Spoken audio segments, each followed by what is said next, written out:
warahmatullahi wabarakatuh. Alhamdulillahirabbil alamin. Allahumma shalli wa sallim ala sayyidina Muhammadin wa ala alihi wa sahbihi ajma'in, amma ba'du. Saya muliakan, saya hormati seluruh hadirin hadirat jemaah Masjid Imam Bonjol yang insyaallah dirahmati Allah Subhanahu wa taala. Wabil khusus kepada tetamu kita yang datang dari jauh, Ustaz Muhammad Husain Gaza. Semoga Allah Ta'ala panjangkan umur beliau, perjuangan beliau dimudahkan oleh Allah Ta'ala, dicatat sebagai amal soleh. Amin ya rabbal alamin. Rasulullah Sallallahu Alaihi Wasallam, beliau bersabda dalam satu riwayat, masalul mu'minin fi tawaddihim wa tarahumihim wa ta'atufihim masalul jasad idza ishtaqa minhu udhun tada'a lahu sa'irul jasadi bisahari wal humma. Hadis diriwayatkan oleh Imam Bukhari dan Imam Muslim. Nabi mengumpamakan orang beriman di dalam kasih sayang atau cinta di antara mereka, kasih sayang di antara mereka, belas kasih di antara mereka bagaikan satu tubuh. Apabila satu tubuh itu sakit, maka seluruh tubuh juga ikut merasakan sakit, merasakan sulitnya tidur, merasakan demam jika ada salah satu saudaranya yang mengalami sakit. Nah, saudara-saudara kita di Palestina sampai hari ini sudah hampir 2 tahun. Nah, kita sebagai seorang mukmin wajib merasakan rasa sakit itu, walaupun sebenarnya kita tidak bisa mengatakan kita merasakan hal yang sama, karena kita tidak alami apa yang mereka alami saat ini. Kita hanya bisa lihat dari media sosial. Tapi tentunya yang mereka alami itu sangat luar biasa, karena memang di Maluku Utara ini juga pernah mengalami masa tersebut, ya, kerusuhan. Itu hanya beberapa bulan kita merasakan rasa yang sangat tidak menyenangkan. Tahun 2000, apalagi saudara-saudara kita hadapi bukan hanya satu pasukan yang seimbang, tapi dengan senjata yang lengkap didukung oleh sekutu dan Zionis. Tentu itu jauh lebih sulit, puluhan tahun bahkan dialami sampai saat ini. Maka Nabi kita Muhammad SAW mengingatkan kita seperti satu tubuh, satu riwayat seperti satu bangunan. Al-mu'minu lil-mu'mini kal-bunyan yashuddu ba'duhu ba'dahu. Sesama mukmin bagaikan satu bangunan, satu dan lainnya saling menguatkan. Hadis riwayat Imam Bukhari yang lahir tahun 194 wafat 256 Hijriah, juga diriwayatkan oleh Imam Muslim di dalam sahihnya yang lahir 204 wafat 261 Hijriah. Dalam riwayat Imam Al-Hakim di dalam Mustadrak yang lahir tahun 321 Hijriah wafat 405 Hijriah, juga diriwayatkan oleh Imam At-Tabrani di dalam Al-Mu'jam Al-Awsat yang beliau lahir tahun 260 wafat 360 Hijriah. Rasulullah sallallahu alaihi wasallam bersabda, man lam yahtam bi amril mu'minin fi riwayah al-muslimin falaysa minhum. Siapa yang tidak ada perhatian dengan urusan saudaranya yang muslim, maka dia bukan golongan mereka. Artinya kalau ada orang mengaku Islam tapi masa bodoh dengan keadaan saudara-saudaranya yang ada di Palestina, maka berdasarkan hadis ini dikatakan dia bukan golongan orang muslim, dia bukan golongan orang beriman. Maknanya bukan murtad ya, tapi kesempurnaan. Biasanya ulama hadis mengartikan kesempurnaan imannya itu belum sempurna. Nah, oleh sebab itu apa yang dilakukan oleh Al-Ustadz Hussein dengan kawan-kawannya, kemarin Abang Onim ya, juga tahun lalu juga di sini. Itu satu bentuk jihad sebenarnya, satu bentuk jihad yang dilakukan untuk membela dan membantu saudara-saudara kita yang ada di Palestina. Terakhir saya tutup, Palestina ini istimewa karena disebut Ardul Anbiya, negerinya para nabi. Juga ternyata Ardul Ulama, negerinya para ulama. Kita sering menisbatkan diri kita bermadzhab Syafi'i. Imam Syafi'i itu kalau tidak salah lahir di Gaza. Ya sebagaimana yang beliau sendiri nyatakan. Imam Syafi'i lahir tahun 150 Hijriah, wafat 204 Hijriah. Di dalam kitab Manaqib Al-Imam Syafi'i yang ditulis oleh Al-Imam Al-Baihaqi, Imam Syafi'i mengatakan, "Wulidtu bi Gaza sanata khamsina wa mi'ah." Saya dilahirkan di Gaza, di Palestina, pada tahun 150 Hijriah. Wa humiltu ila Makkah wa ana ibnu sanatain. Dan saya dibawa pindah ke kota Makkah di saat umur saya 2 tahun, kata Imam Syafi'i. Walaupun secara garis nasab Imam Syafi'i ini asli suku Quraisy. Beliau asli suku Quraisy tapi lahir di Gaza, meninggal di Kairo tahun 204 Hijriah. Akan tetapi kecintaannya karena beliau lahir di Gaza itu beliau selalu tuangkan dalam syair. Beliau mengatakan, wa inni la mushtaqun ila ardi Gaza. Saya sangat rindu dengan negeri Gaza. Itu selalu dituangkan dalam syair-syair Imam Syafi'i. Tapi secara nasab memang beliau asli suku Quraisy ya. Muhammad bin Idris bin Abbas bin Uthman bin Syafi'. Syafi' ini yang nisbat Syafi'i, nama leluhurnya. Syafi' bin Sa'id bin Ubaid bin Abdul Yazid bin Hashim bin Muttalib bin Abdul Manaf. Abdul Manaf inilah jalur leluhur Nabi Muhammad sallallahu alaihi wasallam. Jadi ketemu dengan Nabi di leluhur yang bernama Sayyidina Abdul Manaf. Ada juga Imam Ibnu Qudamah Al-Maqdisi, kelahiran tahun 541 Hijriah.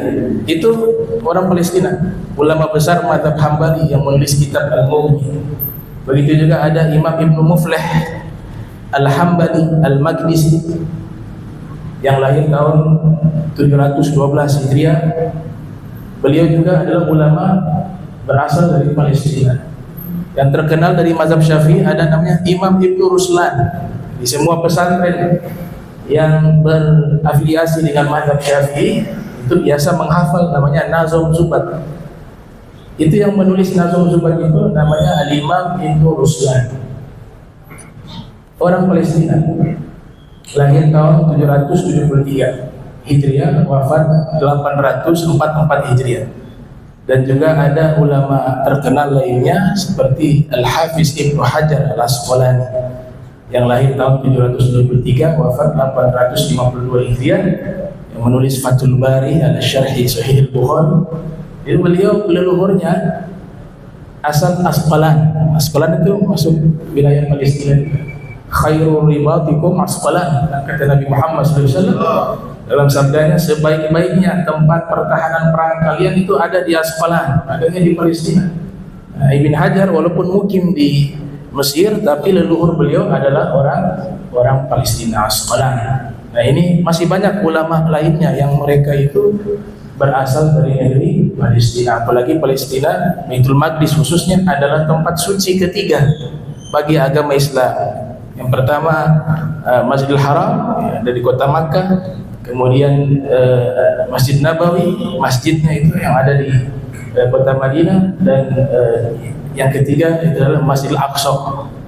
Ini 3 tempat suci yang insya Allah mudah-mudahan dalam waktu dekat bisa dimerdekakan oleh Allah Ta'ala. Masya Allah kan wa ma lam yasha' lam yakun. Apa yang Allah kehendak pasti akan terjadi dan tidak ada satupun yang bisa menghalanginya. Mungkin itu pengantar dari saya berikan waktu kepada Al-Ustaz untuk bisa menyampaikan informasi terkait keadaan saudara kita dan juga memberikan taujihat ataupun nasihat bagi umat Islam yang ada di Ternate khususnya.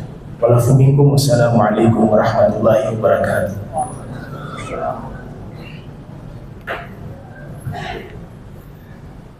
Bismillahirrahmanirrahim. Assalamualaikum warahmatullahi wabarakatuh. Waalaikumsalam. Alhamdulillah wassalatu wassalamu ala Rasulillah Muhammad ibn Abdullah qaidil mujahidin fi sabilillah wa ala alihi wa ashabihi wa man tabi'ahum ila yaumil qiyamah wa ba'd. Masyaallah kana ma lam yasha' an yakun, la hawla wa la quwwata illa billah. Rabbi shrah li sadri wa yassir li amri wahlul 'uqdatam min lisani yafqahu qawli. Rabbana zidna 'ilman. Alhamdulillah. Yang saya hormati dan cintai Habib Abdurrahman Habibullah, yang saya hormati para ulama, para zahama yang hadir, para sesepuh, ibu-ibu, bapak. Senang sekali pada sore hari ini, maghrib hari ini, kita bisa bersama-sama sholat berjamaah di masjid yang nyaman, masya Allah, megah, indah. Ini nikmat yang sudah lama hilang dari warga Gaza. Di Gaza semua masjid sudah hancur lebur, termasuk beberapa masjid yang dihancurkan ketika masyarakat sedang sholat berjamaah di situ, sholat subuh berjamaah. Ditarget sengaja demi mencapai target memperbanyak korban jiwa. Sampai detik ini jumlah korban jiwa di Gaza terus bertambah. Pengeboman belum berhenti, meskipun media-media sudah berhenti memberitakan, tapi pembunuhan setiap hari. Hari ini saja mungkin sudah hampir 70 nyawa per hari itu, Pak. Target Israel itu per hari itu 100 mereka harus bunuh. Dan itu terjadi selama 2 tahun terakhir. Jumlah korban jiwa menyentuh angka 55.000 sampai sejauh ini. Dan hari ini mereka tidak hanya dibunuh oleh senjata, tapi oleh kelaparan. Sengaja Israel itu sengaja sekali mereka menutup perbatasan. Ada belasan ribu kontainer logistik yang mangkrak, tidak bisa masuk di perbatasan Rafah Mesir, sengaja untuk menunjukkan kepada dunia bahwa mereka yang sedang berkuasa di dunia hari ini. Bantuan-bantuan dari kita, dari negara-negara Arab terbengkalai, rusak di perbatasan Mesir. Sementara warga Gaza hari ini mereka dipaksa untuk mendapatkan bantuan dengan cara diskriminatif ala Amerika. Hari ini Zionis tidak puas hanya menghancurkan rumah-rumah warga dengan bom-bom itu. Mereka mau melihat warga Gaza mati kelaparan. Dan semenjak 2 pekan terakhir Amerika ini mengadakan satu teknis distribusi bantuan, di mana warga Gaza yang mau dapat bantuan mereka harus bangun jam 2 pagi. Mereka tidur kedinginan, kelaparan di tenda-tenda mereka. Jam 2 pagi mereka harus bangun dan berjalan sampai 12 km pulang pergi. Sambil kelaparan, kehausan, tidak ada daya, mereka berjalan ke arah titik distribusi di wilayah Rafah. Di perjalanan itu mereka dihabisi oleh Zionis, oleh sniper-snipernya. Hari ini saja 36 warga Palestina terbunuh dalam perjalanan mereka untuk mendapatkan bantuan yang dijanjikan oleh Amerika itu. Jadi bayangkan Ibu, bayangkan di tenda, di sebuah tenda di sana di Gaza, seorang anak kelaparan, seorang ibu kelaparan, lalu sang ayah keluar dari tenda menuju tempat distribusi. Istriku, anak-anakku, tunggu sebentar ya. Ayah mau ikut ngantri berjalan belasan kilometer untuk mendapatkan beberapa kilogram tepung untuk dibuat roti. Setelah ditunggu lama, yang tiba ke tenda bukan sang ayah, tapi jasad sang ayah yang sudah terbujur kaku. Rasa lapar mereka tidak hilang, rasa haus tidak hilang, bahkan malah ditemani oleh rasa kehilangan. Itu fenomena yang sampai detik ini terjadi. genosida di depan mata pertama kali dalam sejarah terjadi secara live, secara langsung, dan dunia bungkam. Para hadirin hadirat yang Allah muliakan, perkenalkan lagi, nama saya Muhammad Hussein. Orang lebih mengenal saya dengan Muhammad Hussein Gaza. Saya meninggalkan Indonesia tahun 2010 untuk hijrah ke Gaza, menjadi pelayan orang-orang Gaza di sana. 2011 saya tiba di Gaza. Di sana saya dan teman-teman kita membangun rumah sakit Indonesia namanya. Rumah sakit yang dibangun dari dana masyarakat Indonesia. Itu rumah sakit kebanggaan kita. Rumah sakit 4 lantai. Lokasinya strategis di wilayah utara, diapit oleh 3 kota besar di perbatasan utara, Jabaliyah, Beit Lahya, Beit Hanun. Dan sampai hari ini rumah sakit Indonesia ini sudah berkali-kali diserang, diserbu. Zionis Israel memaksa para pasien dan para dokter untuk mengosongkan rumah sakitnya. Jadi bayangkan Pak, Ibu, para pasien ini sudah diamputasi kakinya, belum kering, itu lukanya masih basah, jahitannya masih basah, tangannya terputus, darah masih mengucur, dipaksa untuk keluar rumah sakit untuk evakuasi di tengah penderitaan dan kelaparan mereka. Berkali-kali itu. Lalu rumah sakit itu dijadikan markas tentara Zionis. Makanya saya kaget, saya aneh ngelihat pemerintah Indonesia ini kok nggak marah, itu gimana ceritanya? Rumah sakit Indonesia yang jadi kebanggaan kita diinjak-injak, dihancurkan seperti itu, tidak ada tindakan serius. 2011 saya juga kuliah di Universitas Islam Gaza. Ini kampus fenomenal, kampus terbaik di Gaza yang didirikan oleh seorang mujahid, seorang mujaddid, seorang alim besar namanya Syekh Ahmad Yasin rahmatullah alaih.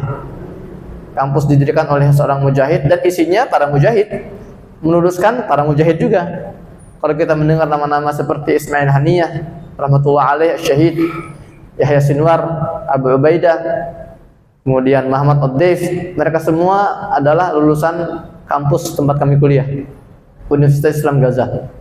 Ya sekarang sudah hancur lebur, luluh lantah, tidak tersisa lagi. Saya kuliah jurusan Syariah Islamiyah S1. Setelahnya saya kuliah lagi diploma. Jurusannya unik, hanya ada di Gaza. Asy-Syu'un Al-Israiliyah, itu nama jurusannya. Kalau diterjemahkan urusan keisraelan. Itu saya nggak yakin di UIN Imam Bonjol itu ada, atau di ITB. Hanya ada di Gaza. Jadi kami mempelajari Israel dari semua dimensi: sejarah, budaya, politik, sosial, ekonomi, finansial, militer, sampai bahasa Ibrani. Sekarang saya bisa bahasa Ibrani, ani medaber avrit. Saya bisa bahasa Ibrani karena saya sebagai jurnalis. Jadi saya sebelum ke Gaza saya kuliah jurnalistik. Saya harus bisa memahami tidak hanya bahasa Arab tapi juga bahasa musuh. Karena ada maqal dalam bahasa Arab, man ta'allama lughata qaumin amina makrahum. Barang siapa yang mempelajari bahasa satu kaum maka dia akan selamat dari makarnya atau konspirasinya. Saya tidak hanya pulang membawa ijazah, saya juga pulang membawa ijabsah. Membawa seorang gadis hafizul Quran. Ini ponakan Menteri Agama Palestina. Alhamdulillah, dan kami sudah dikaruniai 2 anak, 2 orang putra. Alhamdulillah. Selama 12 tahun saya tinggal di Gaza, saya sudah merasakan berkali-kali agresi militer. Tahun 2012 kami digempur 8 hari, 2014 50 hari, 2021 14 hari. Sampai genosida, saya pun sempat terjebak di sana, di Gaza. Sampai akhirnya dievakuasi oleh Kementerian Luar Negeri. Jadi kalau hari ini ada yang menganggap saya ini sebagai saksi hidup, itu enggak tepat. Saya bukan saksi hidup. Saya ini korban selamat. Korban selamat dari berbagai genosida di sana. Sebetulnya 2011 ketika saya meninggalkan Indonesia, saya doa ke orang tua, minta doanya, Pak, Ma, Bapak tolong doain semoga Husain syahid di Gaza. Itu doa saya. Karena dulu dari kecil saya sudah diajarkan oleh guru-guru saya bahwa orang yang syahid ini ya banyak sekali kelebihannya, fadailnya. Masuk surga tanpa hisab, kemudian juga bisa memberikan syafaat kepada 70 anggota keluarga, Masya Allah. Dan dalam sebuah hadis Nabi pernah bersabda kurang lebih seperti artinya, semua orang yang sudah meninggal, orang mukmin yang meninggal, orang soleh yang meninggal, nggak ada yang mau kembali ke dunia karena mereka melihat nikmat yang mereka lihat di alam akhirat, kecuali para syuhada. Mereka meminta kepada Allah untuk kembali ke dunia untuk merasakan nikmatnya momen ketika mereka syahid. Saking ada kenikmatan lebih di situ, masya Allah. Hadirin yang Allah muliakan, selama 12 tahun saya tinggal di Gaza, ada satu pertanyaan yang mengganjal di kepala saya, mengganggu pikiran saya. Dan saya rasa ini juga pertanyaan yang sama yang selalu antum tanyakan, kalian semua tanyakan di sini. Apakah pertanyaan itu? Kenapa umat Islam dunia, terutama Indonesia, ini enggak konsisten ketika mendukung Palestina? Betul Pak ya? Betul Bu? Kita konsisten atau kita angin-anginan Bu? Kita angin-anginan. Padahal penjajahan Israel di Palestina itu enggak angin-anginan. Itu kontinu, per detik, per menit, per hari, per jam, selama 70 tahun itu enggak ada liburnya itu penjajahan itu. Tapi kenapa perhatian kita umat Islam itu kok musiman? 4 tahun sekali, 2 tahun sekali. Pokoknya kalau lagi viral baru kita nangis berjamaah, donasi berjamaah. Kalau lagi tidak ada media, tidak ada yang meliput, kita semua tidur lagi. Ini pertanyaan besar selama saya tinggal di Gaza. Dan ini pertanyaan antum semua. Bedanya, saya bertanya ini sambil digempur, dibom oleh Zionis. Maka ada rasa amarah di situ. Sementara mungkin kalau bapak ibu bertanya, tapi sambil duduk di rumah, nongkrong, ngopi gitu kan, nggak terasa amarahnya. Nah, kenapa umat Islam begitu tidak peduli terhadap masalah Palestina? Sementara Barat, Amerika, Inggris, Perancis, mereka itu mensupport Israel tuh nggak musiman. Setiap jam, setiap hari itu mereka ada support dari Barat ke Israel itu. Kenapa umat Islam nggak seperti itu? Jawabannya saya temukan, baru saya pahami ketika saya pulang ke Indonesia. Tahun 2018 saya sempat pulang ke Indonesia. Saya sempat keliling-keliling dari masjid ke masjid, diajak oleh beberapa NGO untuk mengisi kajian-kajian seperti ini. Saya berinteraksi dengan masyarakat grassroots, dengan masyarakat awam, dengan umat. Saya mendengar pertanyaan mereka, keluh kesah mereka, curhatan mereka. Baru tahu ternyata saya bisa menyimpulkan dari riset saya selama itu bahwa penyebab kenapa kita nggak istiqamah itu masalahnya di pola pikir, di mindset. Mindset kita umat Islam ini mayoritas masih keliru dalam memandang masalah Palestina. Kebanyakan dari kita menganggap bahwa hubungan kita dengan Palestina itu sebatas hubungan antara donatur dengan penerima manfaat. Begitu Pak ya? Itu masalah kita. Kita masih memperlakukan bencana kemanusiaan dan penjajahan ini seperti kita memperlakukan bencana alam, banjir, gempa bumi, longsor. Sekali bantu, sudah selesai, gugur kewajiban saya. Lalu tidur, sampai nanti viral lagi. Itu masalahnya. Kita masih berpikir bahwa hubungan kita dengan Palestina ini sebatas hubungan donasi. Enggak seperti yang tadi disampaikan oleh Habib. Masalul mu'minin fi tawaddihim wa tarahim wa ta'atufihim itu seperti itu yang satu gitu loh. Dan kita belum nyampe ke tahap situ. Itu bahaya. Nah, kemudian saya perdalam lagi. Ini di mana masalahnya? Kenapa kok pemikiran ini begitu menjamur di tengah-tengah masyarakat Indonesia? Kenapa kita masih berpikir hubungan kita serendah itu gitu loh dengan Palestina? Saya menemukan jawabannya ya ketika saya riset. Oh, masalahnya adalah pola kajian-kajian kepalestinaan selama ini yang sifatnya masih materialistis. Pola kajian yang selama ini money oriented, orientasi materi, tujuannya fundraising, ngumpulin donasi. Itu masalahnya selama ini. Karena saya juga beberapa kali diajak oleh NGO-NGO untuk mengisi kajian, dan saya kecewa dengan pola kajian-kajian seperti itu. Donasi sentris bahasanya itu. Di mana ada satu NGO datang misalnya membawa satu syekh dari Palestina. Nggak tahu sini pernah nggak kesini atau sering jangan-jangan. Datang ke sini Lalu Syekh Palestina itu mulai membahas informasi yang itu aja, nggak ada yang baru. Bahwa Masjidil Aqsa kiblat pertama umat Islam, bahwa Masjidil Aqsa Salis Haramain tempat suci ketiga, bahwa ini negeri para nabi, bahwa ada 10 syekh dari Gaza ke sini berganti-gantian. Saya jamin itu materi yang nggak ada yang baru.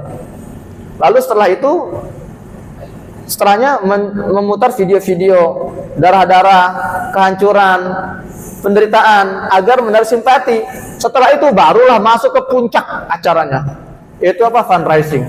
Mulailah dibuka Shell, tunjukkan keseriusan kita, dibuka dari angka 10 juta, angkat tangan. Ada yang gitu nggak di sini? Pernah? Edukasinya cuma 10 menit, 1 jam, 2 jam itu fundraisingnya itu. Turun 5 juta, turun 1 juta. Saya bukan anti donasi, tapi saya rasa itu nggak etis dilakukan di masjid seperti ini. Dan yang saya khawatirkan, Pak, kalau kajian-kajian itu konsepnya seperti ini, nanti para audiens, para jamaah, setelah dibuat menangis, terseduh-seduh, lalu dibuat simpati, lalu memberikan harta sisa yang nggak seberapa itu, nanti pulang ke rumah dengan membawa pemikiran, alhamdulillah ya Allah sudah gugur kewajiban saya. Kewajiban yang mana? Lihat warga Palestina, mereka menolak keluar dari Gaza. Mereka menolak untuk menyerahkan senjata. Kenapa? Karena mereka tahu yang sedang mereka perjuangkan hari ini bukan semata-mata darah mereka. Mereka sedang memperjuangkan tanah wakaf umat Islam. Mereka sedang mempertahankan kehormatan umat Islam. Itulah kenapa mereka rela diblokade, digenosida, dibantai. Mereka memperjuangkan kehormatan kita semua dengan mengorbankan darah dan nyawa mereka. Anak mereka satu persatu dibunuh di depan ibunya. Rumah mereka hancur, harta mereka habis. Itu pengorbanan mereka untuk kita. Sementara kita, apa pengorbanan kita? Donasi yang 4 tahun sekali itu. Maka saya marah dengan gerakan seperti ini. Lembaga-lembaga itu setelah menguras kantong para jemaah, pulang ke rumah mereka membawa donasi tanpa memikirkan dampak yang mereka tinggalkan di dalam otak-otak masyarakat hari ini. Oh, ternyata hubungan kita dengan Palestina ya hubungan donasi. Itu masalah besar. Maka saya pribadi kalau saya diundang, sejak saya dievakuasi dari Gaza, saya diundang untuk kajian-kajian di masjid-masjid. Saya bilang ke tim saya, siapapun yang undang saya akan hadir, insya Allah. Asal waktunya cocok. Dan yang terpenting, kalau bikin spanduk kajian, kan suka ada spanduk ya, hadiri kajian eksklusif bersama Muhammad Hussein Gaza. Bikin yang besar, tapi jangan ada embel-embel siapkan infak terbaik, siapkan donasi terbaik. Kalau ada itu saya nggak mau hadir. Karena saya nggak mau kajian seperti ini money oriented, orientasi materi, donasi, edukasinya itu nggak ada. Ini jadi saya menghitung ada tiga dampak buruk yang vital kalau kajian-kajian seperti ini terus menjamur di kita. Pertama, yang tadi itu menanamkan pemikiran yang keliru terkait hubungan antara kita dengan Palestina. Seolah hubungan antara donatur dengan penerima manfaat. Seolah kita tangan di atas, mereka tangan di bawah. Seolah mereka yang perlu kita kasihani, kita yang berada di posisi yang mulia. Naudzubillah. Saya selalu ingatkan di forum-forum saya, proyek pembebasan Masjidil Aqsa bagi seorang muslim adalah proyek seumur hidup.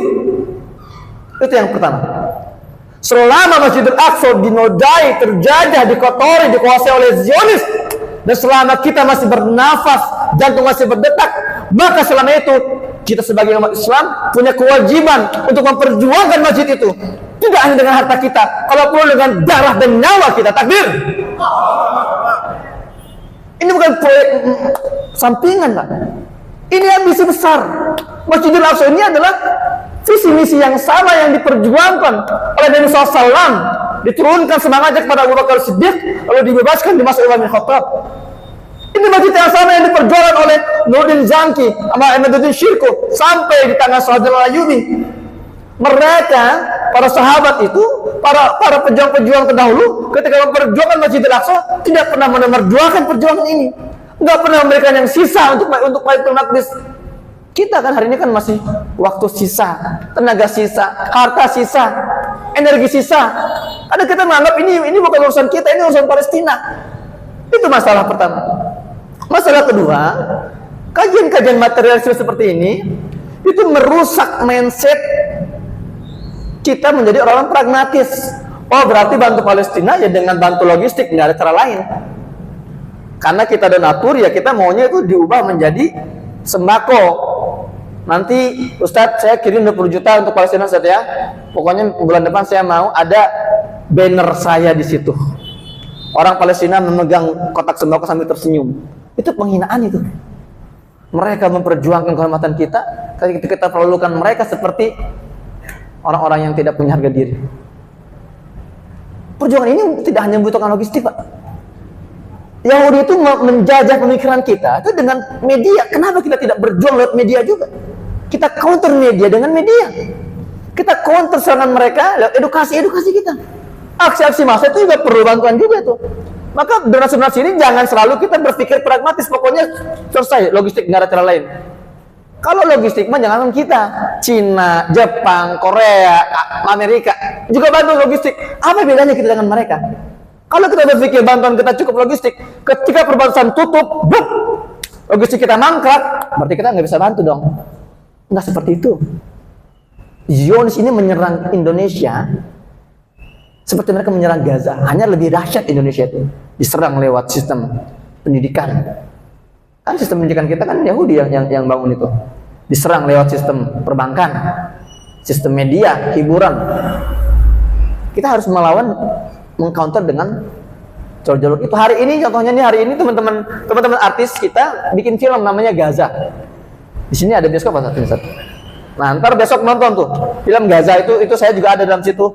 Jadi itu cara kita untuk mengcounter, karena selama ini Barat itu mencuci otak anak-anak muda kita lewat film. Kita counter lewat film. Kalau algoritma Facebook, Instagram itu selalu men-take down video-video kita, ya udah kita buat dalam bentuk lain, bentuk film drama, film Gaza. Nah, itu yang kedua. Jadi bantu Palestina, bantu Gaza itu tidak hanya dengan logistik, tapi banyak hal yang bisa kita kerjakan sesuai bidang masing-masing deh. Kita sebagai jurnalis apa kemampuan kita? Kita sebagai dokter, sebagai pengusaha, kita sudah memikirkan langkah-langkah strategis. Yang ketiga, dampak buruk yang vital yang ditimbulkan oleh kajian-kajian materialis itu jadi industri donasi itu. Jadi kapitalisme di situ. Banyak, karena saya menemukan di banyak tempat, nggak satu. Itu oknum-oknum yang jujur saja dia nggak punya giroh. Dia bergerak itu mendatangkan para syekh itu bukan karena rasa sakit dia melihat Gaza di enggak. Tapi dia melihat hitung-hitungan. Oh, saya datangkan syekh, saya kasih syekh itu berapa dolar per bulan, kita dapat donasi, kita potong sebagian untuk. Jadi industri itu. Dan itu merusak kepercayaan umat terhadap gerakan-gerakan fundraising ini. Saya tidak anti donasi sekali lagi ya. Saya tetap biasanya saya kalau ngisi kajian nanti kalau ada 5 menit sisa, 10 menit sisa, nanti saya akan bahas masalah transferasi bantuan. It's okay. Tapi jangan jadi orientasi utama itu. Alhamdulillah saya punya lembaga namanya INH. Ini lembaga kemanusiaan yang saya dirikan sejak 2018 di Gaza. Kantor kami sudah diserang 2 kali oleh Zionis, sudah hancur. Beberapa tim kami di Gaza sudah syahid, 4 orang sudah syahid sejauh ini. Kami sudah kirim sekitar 100 miliar sejak tanggal 7 Oktober. Meskipun saya nggak pernah keluar-keluar terlalu semangat ngumpulin donasi. Bagi saya nggak punya kewajiban datang ke sini lalu merogoh kocek-kocek antum semua. Itu bukan kewajiban saya. Kewajiban saya adalah mengedukasi, mentransfer energi perjuangan yang saya serap selama 12 tahun tinggal di Gaza. Membuka wawasan, apa sih yang sebenarnya terjadi di Gaza itu apa? Apa sih akar permasalahan Palestina itu apa? Sejauh mana sih sebetulnya value sebuah Palestina itu? Di mana posisi kita dalam perjuangan ini? Itu kewajiban saya datang ke sini itu, menyampaikan pesan-pesan yang harus disampaikan dari Gaza kepada antum semua. Adapun masalah donasi, antum mau ngumpulin mau enggak, itu urusan antum dengan Allah. Saya nggak akan ditanya entar di akhirat masalah itu. Nah, maka dari itu saya selalu katakan, pokoknya kalau saya hadir di kajian-kajian seperti ini, fokusnya edukasi. Edukasi ini kunci agar kita konsisten, agar kita paham sebetulnya kita ini di mana posisinya, apa kewajiban kita. Menarik, di hari pembebasan Baitul Maqdis oleh Salahuddin Al-Ayyubi, hari Jumat tanggal 27 Rajab 583 Hijriah, bertepatan dengan tanggal 2 Oktober 1187 Masehi. Hari itu Salahuddin Al-Ayyubi mengumpulkan semua pasukannya di hari Jumat pembebasan itu. Lalu dia menyampaikan pidatonya panjang, dan ada satu kutipan yang sampai sekarang itu masih menjadi kutipan yang powerful, ditulis oleh para ahli sejarah. Begini kata Salahuddin Al-Ayyubi, la tazunnu bi annani harartul bilad bisyufikum, walakinnani harartul bilad biqalamin qadil fadil. Jangan kalian mengira saya ini bebaskan tanah ini menggunakan pedang-pedang kalian, bukan. Tapi saya bebaskan tanah ini dengan wasilah penanya Al-Qadi Al-Fadil, merujuk pada Syekh Salahuddin Al-Ayyubi yang bernama Abdurrahim Al-Bisani. Maksudnya apa? Bahwa pembebasan pemikiran harus mendahului pembebasan tubuh dan tanah. Dan hari ini kita nggak bisa, Pak, bebaskan Baitul Maqdis dengan kemampuan kita, sementara kita masih terjajah pemikiran kita. Mindset kita belum terbebaskan. Masjid-masjid kita masih kosong melompong. Banyak PR kita.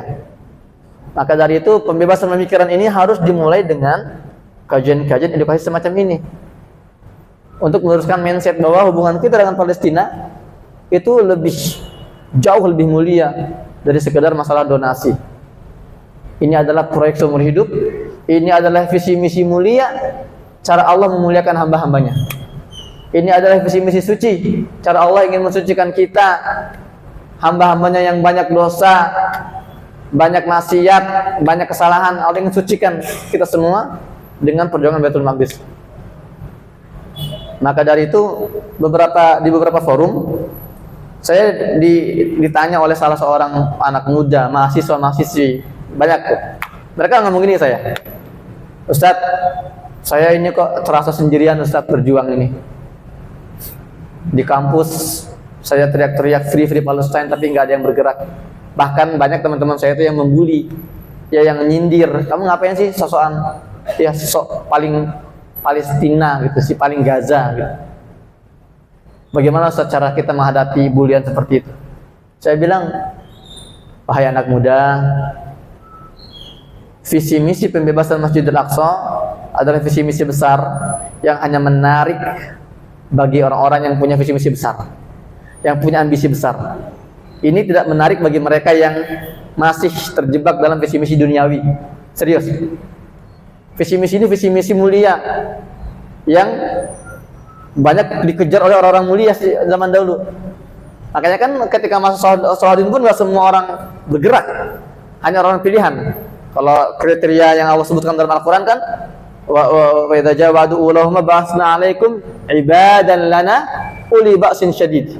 Hanya hamba-hamba Allah yang memang benar-benar menghamba dan memiliki potensi, kemampuan, unsur basyari yang luar biasa kuat. Ada kriterianya.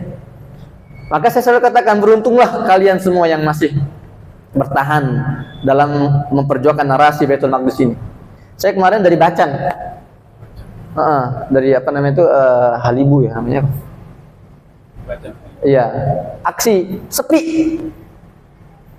Bukan di Bacan, Jakarta pun sama, Jakarta pun sepi aksi-aksi itu. Itu Masya Allah. Memang ujian kita itu.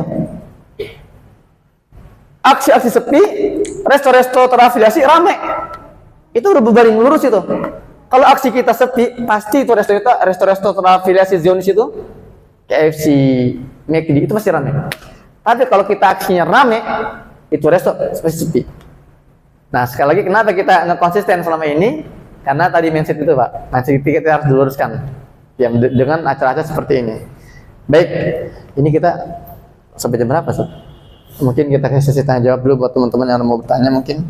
Sebetulnya saya ini mukadimah pun belum selesai nih. Biasanya saya kalau ngisi kajian gini, Ustaz Habib, minimal 3 jam. Iya, karena saya harus membahas tentang akar masalah Palestina dari sudut pandang geopolitik. Itu penting banget itu. Karena hari ini masih banyak yang berpikir bahwa masalah di Palestina itu masalah perebutan lahan, perebutan tanah, perebutan wilayah. Ini keliru banget. Saya sering banget saya itu diminta diskusi dengan pakar-pakar yang menamakan dirinya pakar Timur Tengah, profesor di bidang politik. Ketika membahas masalah Palestina, dia pasti menggunakan narasi ini adalah konflik antara dua negara. Saya bilang ini parah ini. Ini nggak paham masalah Palestina. Nah, makanya saya kalau kajian itu minimal pertama saya bahas dulu sejarahnya, akarnya nih. dari geopolitik. Baru ntar saya masuk ke pembahasan ayat-ayat tadabbur, ayat-ayat Baitul Maqdis, Masjidil Aqsa, kaitannya dengan fenomena hari ini. Terus apa ujungnya? Itu semua sudah ada, semua sudah ada manhajinya, sudah ada kurikulumnya. Kenapa orang Gaza hari ini bertahan mereka? 2 tahun mereka itu dikeroyok oleh Amerika, Inggris, Prancis, Jerman, India, Kanada, Australia, Italia, Spanyol. Kirimkan amunisi mereka itu ke Israel itu. Tentara-tentaranya diturunkan ke Gaza, nggak bisa hancurin Gaza. Kok mereka bisa bertahan sekuat ini dengan semua kehancurannya? Karena warga Gaza ini tahu ujung dari perjuangan ini. Karena mereka ini punya navigasi yang dituntut oleh wahyu. Karena mereka tahu darah yang bersimbah hari ini akan berubah menjadi kemenangan. Nah, ini ntar jangan ini apa ini? Ganggu nasi jangan diputar dulu, Mas.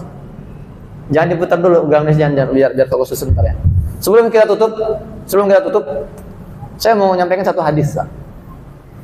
Ini hadis ini memang harus banget sih kita pahami. Ini pertanyaan sebetulnya, pertanyaan dari ibu-ibu yang tadi hadir di masjid sebelumnya. Saya tadi di Masjid Al-Munawwar. Ada yang nanya ke saya, Ustaz,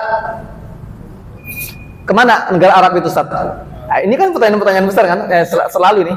Kenapa negara Arab itu nggak bergerak, Ustaz? Kenapa itu kita punya jutaan tentara itu tinggal serang Zionis saja? Kenapa nggak bisa? Kenapa umat Islam yang banyak ini nggak bisa bergerak? Ada sebuah hadis, ini diriwayatkan oleh seorang pembantu, seorang budak namanya Sauban. Sauban pernah meriwayatkan sebuah hadis dari Nabi SAW bersabda, "Yushikul umam an tada'a alaikum kama tada'al aklatu ila qasatiha." Kata Nabi, nanti sudah dekat waktunya, masa di mana kalian ini umat Islam akan menjadi hidangan santapan oleh musuh-musuh kalian. Ini Nabi sedang menggambarkan fenomena hari ini 1400 tahun yang lalu. Kata Nabi, nanti nggak lama lagi kalian itu akan menjadi hidangan yang disantap oleh musuh-musuh kalian selayaknya sekelompok hewan buas yang memangsa buruannya. Seorang sahabat bertanya, nggak terima. Qala hal min qillatin nahnu ya Rasulullah. Ya Rasulullah, bukankah engkau menjanjikan kami menjadi umat yang besar, yang banyak? Kok kamu jadi santapan hari itu? Apakah hari itu kami sedikit sehingga kamu jadi santapan, jadi buruan mereka? Apa kata Nabi SAW? Qala bal antum yawma idzin katsir. Hari itu kalian banyak, kalian luber, miliaran. Walakinnakum ghusaa'un kaghusaa'is sail. Tapi sayang hari itu kalian seperti buih-buih ombak di tepi pantai. Banyak tapi lemah, diinjak-injak oleh kaki-kaki musuh kalian. Enggak ada kekuatannya. Apa itu buih, Pak? Buih itu oksigen yang terjebak dalam hidrogen oleh air itu. Lemah sekali, banyak tapi lemah, enggak punya kekuatannya. Nah, lalu kata Nabi melanjutkan, wala yanza'anallahu min suduri adukum al-mabata minkum. Hari itu Allah akan cabut wibawa kalian dari dada-dada musuh kalian. Ketika Amerika, Inggris, Prancis, Eropa itu mengirimkan teknologi militernya, amunisinya, bom-bomnya, peluru-pelurunya, tank-tanknya, jet tempurnya ke Israel, apa yang dikirimkan oleh umat Islam hari ini ke Gaza? Logistik lagi, kain kafan lagi. Ketika saya bilang ini, saya dianggap anti-Arab. Ini kenyataan. Nggak ada negara Arab yang kirimkan senjata kecuali Yaman, kecuali Iran, Libanon. Kemana negara Arab lainnya itu? Kita nggak ada di bawahnya hari ini. Belasan ribu kontainer bantuan nggak bisa masuk. Di perbatasan Mesir nggak bisa masuk. Kita nggak punya di bawahnya hari ini. Donald Trump datang ke negara Arab, pulang membawa 1.000 triliun dolar. Kita nggak ada di bawahnya hari ini. Lalu Nabi melanjutkan, wala yaqdhifannallahu fi qulubikum alwan. Hari itu Allah tanamkan pula dalam jiwa-jiwa kalian sebuah penyakit, sebuah wabah yang bernama wahan. Kata salah seorang sahabat, "Amal wahannya Rasulullah?" Apa itu wahannya Rasulullah? Qala hubbud dunya wa karahiyatul maut. Wahan itu adalah hubbud dunya, cinta dunia dan apa? Yang keras. Bukan takut mati. Takut itu bahasa Arabnya khauf, ru'b, khasyah. Beda, Pak. Karahiyatul maut artinya benci kematian. Kalau takut mati, kenapa takut mati? Wajar, manusiawi. Tapi kalau sudah benci kematian, ini adalah sifat utama orang Yahudi. Dua sifat itu utama orang Yahudi. Satu, hubbud dunia, bahasa sederhananya pelit. Cinta dunia itu bahasa sederhananya pelit. Wa karahiyatul maut, benci kematian, bahasa sederhananya apa? Pengecut. Pelit dan pengecut. Inilah wahan yang sedang menjangkiti umat Islam hari ini. Oh Ustaz, berarti hari ini para pemimpin negara Arab sedang terkena wahannya Ustaz ya. Jangan jauh-jauh memvonis mereka. Ini hadis untuk mendiagnosa kita, Pak. Jangan kita ini yang masih pelit ini, masih perhitungan untuk belanja makan. Kadang kita 2 juta habis, 3 juta habis, biasa-biasa saja. Untuk Baitul Maqdis berat banget ngeluarin tuh. 500.000 sudah terasa banyak, 1 juta sudah terasa banyak. Pelit itu Pak, bukan artinya nggak ngasih. Kita ngasih, tapi perhitungan dunianya terlalu besar. Itu pelit namanya.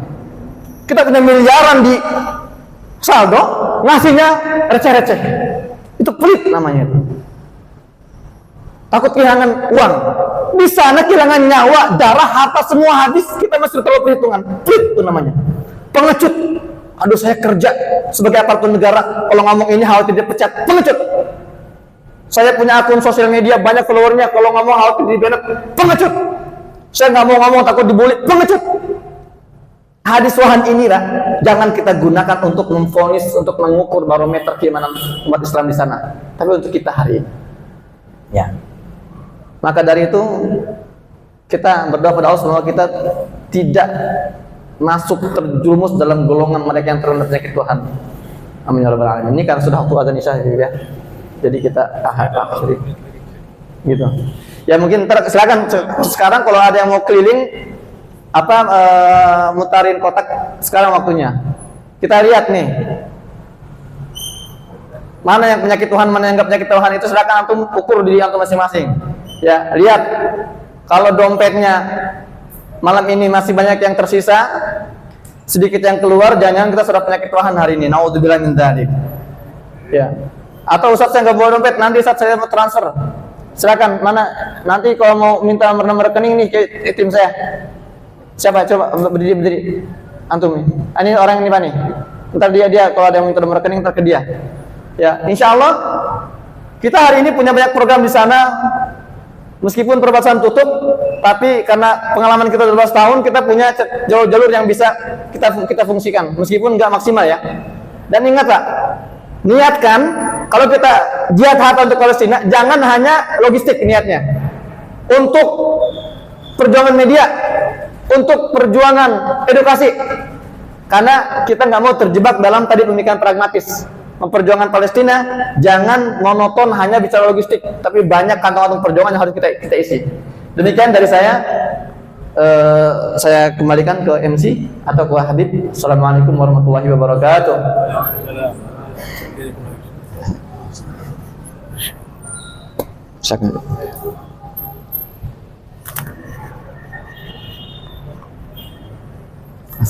Ya, saya mengajar beberapa kali, sering beberapa tahun. Kewajiban jihad ini sebenarnya itu bagi setiap muslim. Kalau melihat saudaranya, baik tempatnya jauh dari tempat kita, dalam hatinya itu harus ada niatan untuk membela saudara kita. Ini kalau kita berandai-andai saja, seandainya hal ini terjadi di masa Nabi Muhammad SAW, itu sudah dikerahkan pasukan untuk jihad fisabilillah, agak banyak retorika lagi dari awal saya bilang gitu. Ini retorika mengecam dan hanya mengirim makanan. Setelah itu saudara-saudara kita makan dan dibunuh, dan kita hanya nonton, terutama para pemerintah, karena kita ini ke masyarakat. Kalau misalnya ada panggilan dari negara untuk berjihad, siap semua. Siap, karena itu satu kewajiban. Nah, keimanan dengan jihad itu dalam Al-Quran selalu digandengkan. Innamal mu'minuna alladziina aamanu billahi wa rasulihi tsumma lam yartabu wa jaahadu bi amwalihim wa anfusihim fi sabilillah. Jadi tidak bisa iman itu hanya mengecam. Kemudian memang pilihannya dari hati, bukan hanya yang diulangi.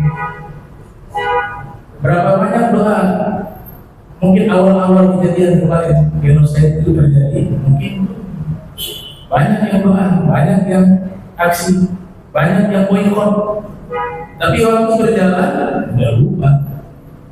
Keimanan tidak turun, dia selalu statis. Bahkan keimanan seorang mukmin itu dia meningkat. Itu. Jadi hanya tadi betul kata Ustaz. Ini kan kita nanti juga sering donasi, ya, kegiatan donasi. Bukan tidak baik begitu. Akan tetapi tadi mindset itu penting. Ini bukan satu negara. Ini tentang kemanusiaan. Makanya di masa kita saat ini, alhamdulillah, kita bisa melihat kemanusiaan manusia itu sudah hilang. Sudah tak pantas disebut manusia. Itu yang pertama. Yang kedua, masalah boikot. Kita berjuang semampu kita hanya untuk menahan selera makan dari produk-produk yang memang sudah jelas ya, punya kerjasama dengan Zionis, itu tidak mampu. Apalagi mau mengorbankan nyawa. Ini prihatin sebenarnya. Ya masih banyak yang makan di tempat-tempat yang memang jelas mereka membantu Zionis. Tidak usah bicara jauh deh, nyawa. Makanya harta didahulukan dalam masalah jihad dalam Al-Quran. Kenapa? Karena itu level paling rendah. Tak pernah Allah dahulukan kalian jihad dengan nyawa kalian. Jihadnya selalu amwal, harta-harta kalian. Kemudian level itu. Kenapa? Kalau harta saja tidak mampu, bagaimana mau level? Makanya ini sangat prihatin sekali dengan keadaan ini yang membuat khilafah Islamiyah runtuh ini kan tadi. Cinta dunia, benci mati. Beda dengan masa Nabi kita Muhammad SAW. Nahnu qaum tuhibbul mauta kama tuhibbunal hayata. Kami umat Islam cinta mati sebagaimana kalian cinta hidup. Itu slogan itu hilang dari masyarakat. Hanya beberapa negara saja, ya, Yaman. Kemudian tadi ada Iran, ya. Kita nggak bicara lagi mazhab di atas ini, kemanusiaan sudah hilang. Siapa yang memperjuangkan, mereka itu yang menang. Kemudian yang terakhir, kita juga harus membantu saudara kita dengan ketaatan kepada Allah. Bagaimana kita ingin berjuang di jalan Allah, sedangkan kita sendiri hidup kita jauh dengan ketaatan kepada orang lain. Jauh dengan ajaran Nabi Muhammad SAW. Jadi membantu juga dengan taat dan doa. Ya kita di pesantren doa setiap hari sampai hari dari 2 tahun lalu. Setiap hari. Dan bukan ya ini kewajiban. Artinya kalau kita dalam hati ridho atau masa bodoh tadi, yang iman kita ini belum sempurna. Kita malu disebut sebagai umat Nabi Muhammad SAW. Apalagi memanfaatkan kejadian ini untuk kepentingan pribadi. Mungkin itu yang bisa saya tambahkan. Mudah-mudahan perkumpulan kita ini dicatat sebagai perkumpulan yang mendatangkan pengampunan dari Allah. Amin, amin, amin. Insya Allah kemenangan itu bisa diraih oleh saudara kita di Palestina. Dan ini khususnya bagi para pemimpin-pemimpin dunia. Ini semuanya dari pemimpin. Kita rakyat ini ikut pemimpin. Makanya semoga Allah kirim pemimpin-pemimpin yang punya perhatian serius. Amin. Dengan Palestina dan akan dibebaskan Palestina dan siapapun negaranya yang melakukan perbuatan zalim dan jahat itu harus dimusuhi, dilawan, dimusuhi, dihancurkan sehancur-hancurnya. Ya, mungkin kita sampai di sini sudah bisa. Tutup dengan doa agar ini lebih berkah lagi. Yang mudah-mudahan Allah Ta'ala terima semua perkumpulan kita, amal kita, doa kita. Seharusnya untuk dengan doa atau Habib. Ya, sebetulnya seperti yang sudah saya jelaskan tadi, saya ini masih mukadimah sebetulnya. Biasanya saya 3 jam ini. Ya, tadi saat ketika Habib ketika antum mengatakan tentang bagaimana respon Nabi SAW dalam menghadapi kondisi seperti ini? Itu ada jawabannya sebetulnya. Hadis yang penting banget, hadis dari Maimunah, itu kalau kita tadabburi itu akan memberikan kita mindset yang jelas kita harus ngapain gitu. Itu ada hadisnya dalam di Musnad Ahmad, itu yang biasa saya sampaikan di forum-forum saya. Maka kalau berkenan ya, nanti habis Isya kita duduk setengah jam aja, kalau nggak usah lama-lama. Kita lanjutkan, kita bahas hadis itu, dan mungkin ada yang bertanya pertanyaan tertentu, nanti baru kita lanjutkan pada Isya gitu loh, waktu terbatas. Demikian dari saya, mungkin doanya tertutup di pada Isya ya. Ya demikian dari saya. Assalamualaikum warahmatullahi wabarakatuh. Bacaan sunyi dibaca. Ya. Sepi baca. Iya, sepi hitungannya. Iya, sepi. Alhamdulillah.